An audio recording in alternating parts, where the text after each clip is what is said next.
ఓం సాయిరామ్. సమర్థ సద్గురు సాయినాథ్ మహారాజ్కి జై. సాయిబాబా భక్తులందరూ కూడా నమస్కారం అండి. సాయినాథుని ఆశీస్సులతో అందరూ కూడా సుఖంగా సంతోషంగా అష్టైశ్వర్య ఆరోగ్య అభివృద్ధితో ఉండాలని మనస్ఫూర్తిగా కోరుకుంటూ ఈరోజు ఈ వీడియోని మొదలుపెట్టబోతున్నాను. ఈరోజు వీడియో ఏంటంటే, బిడ్డ, నీ జీవితంలో అసలు రాబోయేటటువంటి 72 గంటల్లో నీ జీవితంలో ఏం జరగబోతుంది, అలాగే ఒక బంధం కారణంగా నీ జీవితాన్ని మార్చేసే ఆ నిజమేంటి, లేక నీ ఇంట్లో జరుగుతూ ఉన్నటువంటి పరిస్థితులేంటి, నీ చుట్టూ జరుగుతున్న పరిస్థితులేంటి, నువ్వు ఏ ప్రపంచంలో ఎక్కడున్నా సరే, ఎంత బిజీగా ఉన్నా సరే, ఈ ఒక్క వీడియోని మాత్రం దయచేసి చివరి వరకు మీరు బిడ్డ చేతులు జోడించి మరీ చెప్తున్నాను, మధ్యలో అస్సలు వదిలిపోవద్దు. నీ కోసం మాత్రమే వేచి ఉన్నటువంటి ఈ సందేశం, అంటే నీ కోసం మాత్రమే ఎదురు చూస్తూ ఉంది.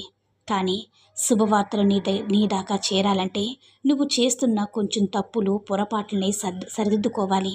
అవి సరిదిద్దుకున్న క్షణంలో ఆ శుభవార్త నీ దగ్గరికి వస్తుందమ్మా, నిన్ను చేరుతుంది. లేకపోతే సగం దారిలో ఉన్న ఆ శుభవార్తలు అట్నుంచటే వెళ్ళిపోతాయి. మరి ఆ శుభవార్తలేంటి, నువ్వు సరిదిద్దుకోవలసినటువంటి ఆ తప్పులు, ఆ పొరపాట్లు ఏంటి, అలాగే చివరాకన్న ఒక రహస్యం నీ గురించి చెప్పాలి బిడ్డ. ఇది నువ్వు విన్నావంటే వణికిపోతావు. అక్కడ దాకా నువ్వు ఆగితే ఈ సందేశానికి ఒక అర్థం పరమార్థం ఉంటుంది. నీ జీవితంలో కూడా ఒక సంరక్షణ అనేది ఉంటుంది. జాగ్రత్త. మళ్ళీ నేను చెప్పను, ఇదే చివరి మాటగా చెప్తున్నాను, జాగ్రత్త అంటూ మన బాబాగారైతే ఈరోజు మనకి చాలా అంటే చాలా అద్భుతమైనటువంటి సందేశంతో అయితే మన ముందుకు వచ్చారండి. మరి మన బాబాగారు ఈరోజు ఎలాంటి సందేశం మన ముందుకు అందించాలనుకుంటున్నారో ఆయన మాటల ద్వారానే విందాము. మరి ఆయన మాటలు వినే ముందుగా ఈ వీడియో కనుక నచ్చినట్లయితే లైక్ చేసి షేర్ చేయండి. మరిన్ని వీడియోస్ కోసం మన ఛానల్ని సబ్స్క్రైబ్ చేసుకొని మాకు మరింతగా సపోర్ట్ చేయండి. మరి మన బాబాగారి సందేశం ఏంటంటే, బిడ్డ, నువ్వు ఇన్ని రోజులుగా బాధపడుతున్నటువంటి ఒక సమస్యకి, ఒక కష్టానికి నేను నీకు ఒక మంచి అద్భుతమైనటువంటి దారి చూపించబోతున్నానమ్మా. నువ్వు ఏ కష్టం గురించి అయితే దిగులు పడుతున్నావో, ఎంత కష్టం వచ్చినా సరే కష్టపడదాం. ఎంత కష్టం వస్తే అంత రానివ్వమ్మా. నా పని నేను చేసుకుంటూ పోదాం. ఏమైనా సరే, ఏదైనా సరే, ఈ సాయి దైవమమ్మా. ఏది రాసి పెడితే అదే జరుగుతుంది. నీకు ఒక రకమైన మానసిక స్థితిలో చాలా నిశ్శబ్దంగా క్రమశిక్షణతో నీ పనులు నువ్వు చేసుకుంటూ పోతున్నావు. నిజమేనా? నేను చెప్పింది నిజమే అయితే అవును బాబా అను. కానీ ఆగు తల్లి, ఇక్కడే ఒక నిమిషం ఆగు. నీ యొక్క సమస్య నీ యొక్క కష్టంలో లేదు, నీ చుట్టూ ఉన్న మనుషుల్లో ఉందమ్మా. నీ చుట్టూ ఉన్న ఎఫెక్ట్స్ వల్ల నీ జీవితంలో మళ్ళీ కొన్ని అంతరాయాలు రాబోతున్నాయి. ఎందుకో తెలుసా? నువ్వు ఖచ్చితంగా తెలుసుకోవాలి తల్లి. అది తెలుసుకునే ముందు ఓం సాయిరామ్ అంటూ ఇక్కడ కామెంట్ సెక్షన్లో టైప్ చేయు. నువ్వు ఏదైనా సరే ఎవరి దగ్గర ఏది దాచాలో, ఎవరి దగ్గర దాచకుండా ఎవరి ముందర మాట్లాడకూడదు. వారి ముందే నీ విషయాలన్నీ కూడా బట్టబయలు చేసేస్తున్నావు. నీ యొక్క సంపాదన, నీ యొక్క కష్టాన్ని కళ్ళ ముందు చూస్తున్నారు. కొందరు నీకు తెలియకుండానే నిన్ను నిలువున దోచుకునే ప్రయత్నం కూడా చేస్తున్నారు. మరికొందరు స్నేహం రూపంలో, భాగస్వామి రూపంలో, లేదా సొంత బంధువుల రూపంలో నిన్ను ఎమోషనల్గా ఏ విధంగా నీ జీవితంలో నిన్ను మాయ చేస్తున్నారో, సెంటిమెంట్తో కొడుతున్నారో, నిన్ను మాటలతో చేతలతో భయపెట్టడం వాళ్ళ తరం కాదని తెలుసుకో తల్లి. అందుకే ఎమోషనల్ బ్లాక్మెయిల్ అస్సలు చేస్తున్నారని సెంటిమెంట్తో నిన్ను పడేస్తున్నారు, లొంగ తీస్తున్నారు. ఒక రకంగా సెంటిమెంట్తో కొట్టి నిన్ను వాళ్ళ గ్రిప్పులోకి తీసుకుంటున్నారు తల్లి. నీ దగ్గర ఉన్న రూపాయినంతా కూడా వాళ్ళు లాగేసుకుంటున్నారు. నీ ధనంలో 20% బయటికి వెళ్ళిపోతుంది. అది గమనించు. కానీ నువ్వు దాన్ని గమనించలేకపోతున్నావమ్మా. ఇలా చేస్తున్నందువల్ల నువ్వు పిచ్చిదానవా, పిచ్చివాడవంటే కానే కాదు, అస్సలు కాదు. నువ్వు చాలా తెలివైన వాడివి. చాలా మంచి మనసు ఉందమ్మా. రూపాయి కష్టపడి దాచుకోవాలనే స్వభావం ఉన్న వ్యక్తివి. కానీ లక్ష్మీదేవి నీ ఇంటికి వస్తున్నప్పుడు చేతి గుప్పెట్లో భద్రంగా దాచుకోవాలి. కానీ ఆ గుప్పెటు ఉప్పి 10 మందికి చూపిస్తే నరదృష్టి నిన్ను కాల్చేస్తుంది తల్లి. నీ విషయంలో జరిగింది. నాకంత వస్తుంది, ఎంత సంపాదిస్తున్నాను, ప్రశాంతంగా ఉన్నాను అని ఇలా ఎప్పుడైతే 10 మందికి చెప్పుకుంటావో ఆ నరదృష్టి నిన్ను కాల్చేసింది. చేయి దాటిపోయాక బాధపడితే ప్రయోజనం ఏమైనా ఉందా? నీకు అదే జరుగుతుంది. అందుకే మరీ చెప్తున్నాను తల్లి, నీ చుట్టూ ఉన్నవాన్ని తేలిగ్గా నమ్మకం. ఒక్క రూపాయి కూడా ఇతరుల కోసం ఉచితంగా ఖర్చు పెట్టద్దు. అక్కడ నిజంగా ఉందా లేదంటే చూసి ఖర్చు పెట్టు. అయితే ఇక నీకున్న రెండొక అతి పెద్ద బలహీనత ఏంటో తెలుసా తల్లి? నీ కోపం. నీ ఆవేశం వల్ల నీ జీవితంలో లేనిపోయినటువంటి శత్రువులు పెంచుకుంటున్నావు.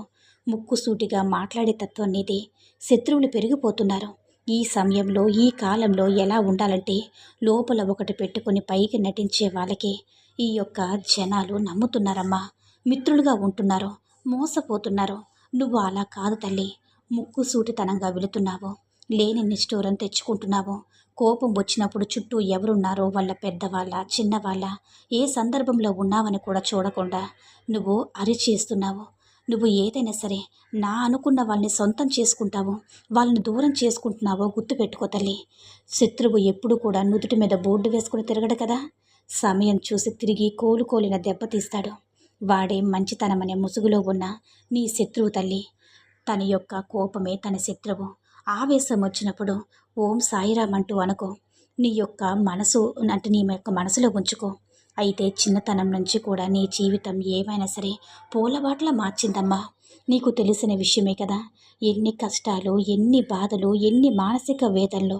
నా అనుకున్న వారే నిన్ను స్వార్థం కోసం వాడేసుకుంటున్నారమ్మా. ప్రేమకు దూరం అయ్యావు. తల్లిదండ్రుల ప్రేమ నీకు సరిగ్గా దక్కలేదు. వాళ్ళ ఆదరణ కూడా దక్కలేదు బిడ్డ. ఇంకొక బిడ్డను ఇంకొకలా చూడటం, ఒక బిడ్డని ఇంకొక వాడి అంటే చూడటం కూడా చేశారు. బయట స్నేహితులు అటాచ్మెంట్కి అలవాటు పడిపోయి అందులో కొందరు చెడుదారి పట్టి జీవితాన్ని పాడు చేసుకున్న సందర్భాలు కూడా ఎన్నో ఉన్నాయి తల్లి. కుటుంబ విషయానికి వస్తే బయట ఉద్యోగాలు, వ్యాపారంలో ఉన్నటువంటి స్ట్రెస్ మొత్తం తీసుకొని వచ్చి ఇంట్లో వాళ్ళ మీద రుద్దేస్తున్నాము. ఇంట్లో వాళ్ళు భర్త కానీ, భార్య కానీ, బిడ్డలు కానీ ఎవరుంటే వాళ్ళ మీదే రుద్దేస్తున్నాము. ఎంతైనా సరే అంటే ఎంత కష్టపడుతుందో, ఎంత అలసిపోతుందో, ఎంత బాధపడుతుందో దానికి తెలుసు కదా. అంత కష్టాన్ని అనుభవించి వచ్చిన నా గుండెల మీద భారాన్ని తీసుకువచ్చే వేరే వాళ్ళ మీద వేయదు కదా. అలాగే అందరి మనసు కూడా గట్టిగా ఉండదు. ఎదుటి వారి కళ్ళల్లో నీళ్లు వచ్చేలా మాట్లాడితే ఆ కర్మ ఫలితం ఈ జన్మలోని అనుభవించాల్సి వస్తుంది బిడ్డ. జాగ్రత్త.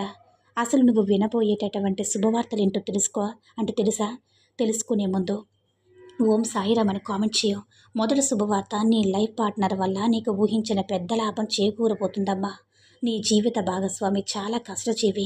మొదటి స్వభావాన్ని భరిస్తూ ఉన్నా సరే నీ సున్నిత మనస్కులు వారి ద్వారా లేదా వారి పుట్టింటి వైపు నుంచి గొప్ప ధనలాభం కలగబోతుంది. సమాజంలో పేరు ప్రఖ్యాతలు రాబోతున్నాయి. ఇక రెండో శుభవార్త చెప్పన బిడ్డ. నీ వృత్తి వ్యాపారాల్లో గతంలో జరిగిన మోసాలను కూడా అధిగమించబోతున్నావు తల్లి. నీ జాతకంలో ఇప్పుడు లక్ష్మీ కటాక్షం పుష్కలంగా ఉంది. లక్ష్మీ యోగం మొదలైపోయింది. ధనద్వారాలు తెరుచుకోబోతున్నాయి. గ్రహాలన్నీ నీకు అనుకూలంగా మారబోతున్నాయి. అజాగ్రత్తగా ఉండద్దు. అజాగ్రత్తగా ఉండకుండా, జాగ్రత్త పడకుండా గుడ్డిగా ఇతరులు నమ్ముకుంటే నీ యొక్క ధన ప్రవాహాన్ని ఎవ్వరూ కూడా ఆపలేరమ్మా. నీ జీవితాన్ని మార్చడం ఎవ్వరి తరం కూడా కాదు. ఎందుకంటే నీ సాయి ఆశీస్సులు నీ మీద నిండుగా మెండుగా పుష్కలంగా ఉన్నాయి తల్లి. ఈ సమయంలో నువ్వు చేయాల్సింది ఏంటో తెలుసా బిడ్డ? కోపాన్ని తగ్గించుకో. ఎదుటివారిని అంటే నీ ఇంట్లో వారిని, నీ భాగస్వామిని అర్థం చేసుకోవడానికి ప్రయత్నించు. నేను బయట కష్టపడ్డాను కదా అంటూ ఆ యొక్క కోపాన్ని తీసుకువచ్చి నేను సంపాదిస్తున్నాను కదా అంటూ ఆ యొక్క దర్పాన్ని తీసుకువచ్చి నీ భార్య లేదా నీ బిడ్డల మీద, ఇంట్లో వాళ్ళ మీద రుద్దొద్దు. బంధాల మధ్య దూరం పెరిగిపోతుంది.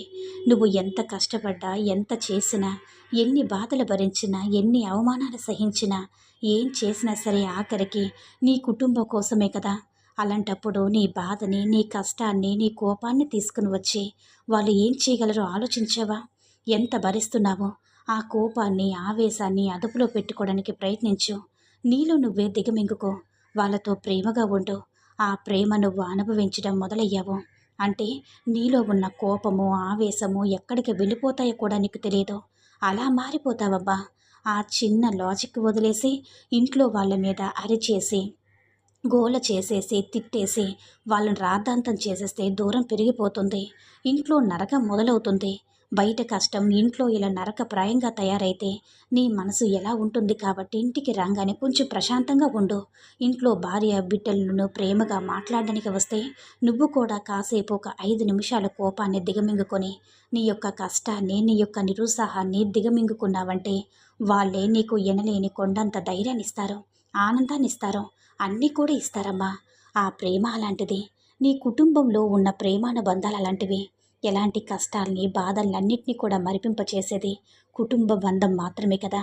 అలాంటి కుటుంబంతో జాగ్రత్తగా ఉండు. నీ జీవితంలో అన్నీ కూడా ప్రశాంతంగా జరుగుతాయి. నీ మెదడు పనిచేస్తుంది. నీ మనసు కూడా పనిచేస్తుంది. నీ మనసు ప్రశాంతంగా ఉంటే నీ యొక్క కుటుంబం కూడా ప్రశాంతంగా ఉంటుంది బిడ్డ. నీ జీవితం ఆనందంగా ఉంటుంది. నీ సాయి చెప్పేది అంతా కూడా నీ మంచి కోసమే కదా! నువ్వు నమ్ముతావు కదా! నన్ను నమ్మావంటే, నేను చెప్పినవి చెప్పినట్టుగా నువ్వు పాటించావంటే, ఆచరించావంటే నీ జీవితాన్ని నేను మార్చి చూపిస్తాను అని మన బాబాగారైతే ఈరోజు మనకి చాలా అంటే చాలా అద్భుతమైనటువంటి సందేశాన్నైతే ఈరోజు మనకు అందించారండి. సాయి ప్రవచనాల ద్వారా ఈ యొక్క వీడియో మీకు నచ్చిందని అనుకుంటున్నాను. ఈ వీడియో కనుక నచ్చినట్లయితే లైక్ చేసి షేర్ చేయండి. మరిన్ని వీడియోస్ కోసం మన ఛానల్ని సబ్స్క్రైబ్ చేసుకుని మాకు మరింతగా సపోర్ట్ చేయండి. ధన్యవాదములు.